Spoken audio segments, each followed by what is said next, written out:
their part. And this becomes very, the swarm technology becomes very evident where the task can change immediately. They react to that. Or you can have individuals taken out of the picture. The rest of them will react and try to accomplish on their own without anything programmed. Or you can have on the fly any number of individuals, and immediately it's gonna see their resources and start working toward that. In this case, my case in purpose, this one that is funding an edge is going to say, I don't have resources, I'm out of space. Okay, so it cannot help it. That's fascinating. So basically teamwork here with a space dedication.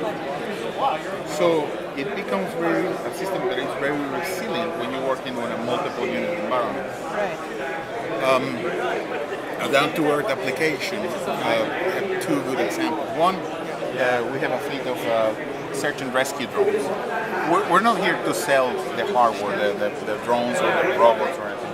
We're here to sell our technology. We have intellectual property on Swarm. The only ones that we own the patents for Swarm. And what we have here, you can have these drones that are equipped with thermal cameras and perform search and rescue in a swarm-like environment, in a solidarity. Now, it becomes evident in a time-critical. Yes. In a time-critical operation, you have drones on a search and rescue. You have 10 drones, you launch them, and you publish the task of covering an area. So the drones will go up and will distribute that area among those 10 drones. They're going to start sweeping, trying to locate a heat signature. If one of the drones becomes unavailable and says, I need battery, it flies back to get battery. The rest of the units are going to redistribute the task. Okay.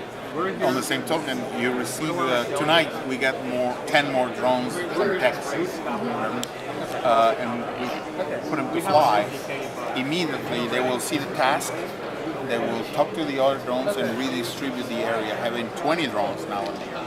And we have better resolution, increasing the chances of success. And that's how the point of although I have a good relationship with these, we have a good swarm reliability department. To prove a point, but we actually developed these little robbers with very limited processing. These are 8-bit processors performing a fairly complex task. Because it's not in the hardware where the problem is solved, it's in the solidarity of the whole group. And the more you add, the less each one has to work, and the better, the more efficient it becomes. It's agnostic.